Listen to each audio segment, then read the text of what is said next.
Seguimos analizando y recibiendo información minuto a minuto sobre esta crisis de inseguridad generada por narcotraficantes en el Ecuador, que ya ha generado muertos, caos y que tiene hasta el momento 139 agentes penitenciarios secuestrados en las cárceles. José Alvear, analista, está en contacto con nosotros en vivo desde Ecuador para brindarnos también más información y ayudarnos a entender qué es lo que se está viviendo por estas horas en el Ecuador. Muy buenos días, Agostina Scioli los saluda desde Argentina.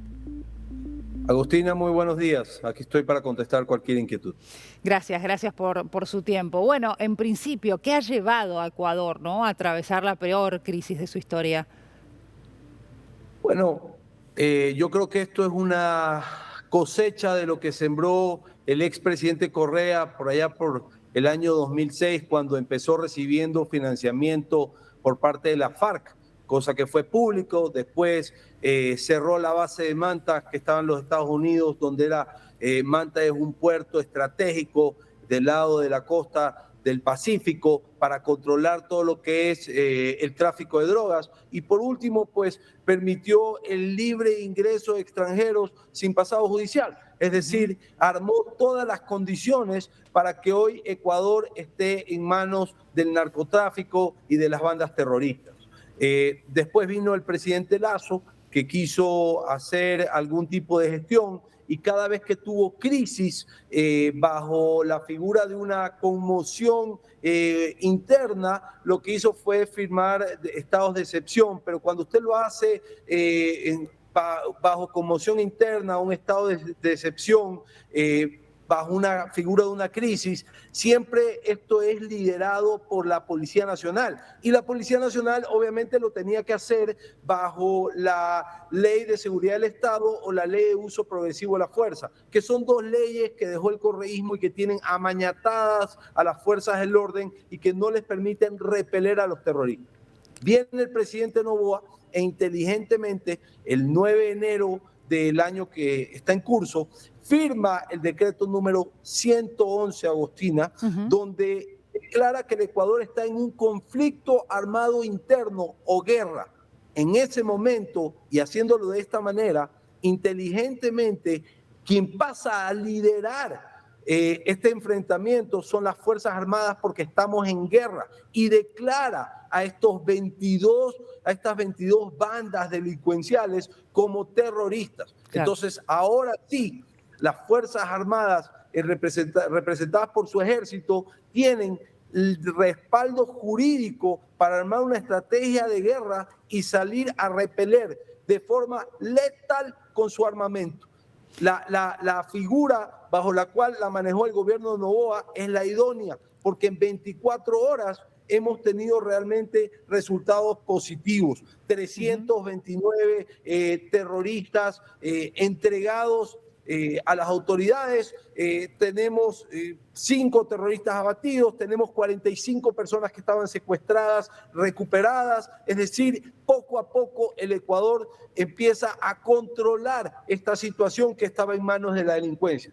Un detalle no menor. Sí, entiendo, la situación está relativamente controlada, pero entiendo que es una reforma profunda, ¿verdad?, la que necesita, y que abarca también hasta una reforma en el sistema carcelario, porque hasta el momento hay 329 detenidos. El problema es que en las cárceles el poder en realidad lo tienen hoy por hoy los delincuentes, ¿no?, y las bandas. ¿Cuáles son aquellos profundos cambios que hay que introducir en el sistema carcelario?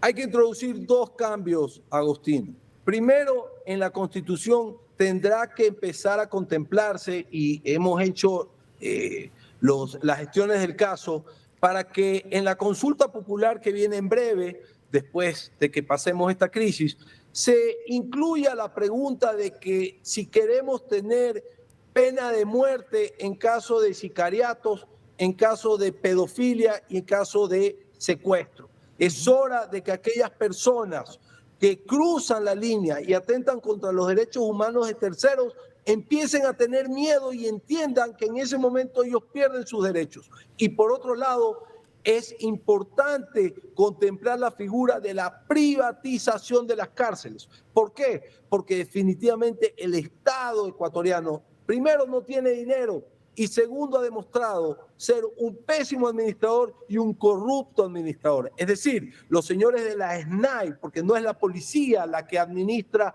internamente las cárceles, los señores de la SNAI son aquellas personas que en mayor contacto están con estas bandas delincuenciales, son rehenes de estas bandas delincuenciales y al final del día terminan convirtiéndose en cómplices. Vea usted, se escapó el principal delincuente y terrorista que tiene este país, alias Fito. Nadie sabe qué día salió, nadie sabe por dónde salió. Lo único que sabemos es que este señor se fugó y hoy en día no está en el país. Se presume que fugó el 25 de diciembre. Pero bueno, lo positivo es la buena reacción que ha tenido el gobierno de Noboa para tratar de poner orden dentro de la casa, eliminando a estos grupos terroristas. Hay hay quienes trazan un cierto paralelismo, sobre todo por la intención del presidente Noboa de contratar a aquellos mismos que han hecho el penal de Bukele, ¿no? en El Salvador. ¿Usted considera que tomó alguna de las medidas o que tiene en plan seguir algo del modelo de Bukele, el presidente Noboa? Bueno, lo que el presidente Noboa ha dicho es que está hablando con quienes construyeron las cárceles del presidente Bukele para aplicar el mismo modelo de estructura. Yo insisto, esto no va a cambiar si quien sigue administrando las cárceles, por más que sean modelo de Bukele o no sean modelo de Bukele, sigue siendo gente del Estado y gente de la SNAI, porque son personas a las cuales no se les da recursos, no se les da recursos humanos, no se les da recursos económicos y terminan siendo cómplices de las mafias. Esto tiene que ser administrado privadamente, porque cuando entra el capital privado, Agustina, no hay chance a margen de error, porque nadie entra a perder cuando se trata de la empresa privada. Claro. ¿Cómo impacta en la región? Distintos gobiernos, en Perú, por ejemplo, han intensificado la custodia en las fronteras, hay mayor seguridad. En Colombia también hay miedo de que efectivamente alguno de los fugados pase la frontera y se traslade a su país. Inclusive hubo una manifestación por parte del presidente Daniel Noboa, esa intención de repatriar, por así decir, a presos que en realidad son colombianos. ¿Cómo impacta esto en el resto de los países? Yo creo que el presidente Noboa ha actuado con coherencia, porque tenemos cualquier cantidad de presos sentenciados que son extranjeros, entre colombianos y venezolanos. Entonces, lo lógico es que este tipo de lacras se devuelvan a su país de origen, y lo incoherente y lo insensato es escuchar la respuesta del presidente Petro, que dice que, pues que si los devolvemos, él los va a dejar en libertad. Eso no es trabajar como bloque en la región para combatir primero el narcotráfico y segundo el terrorismo.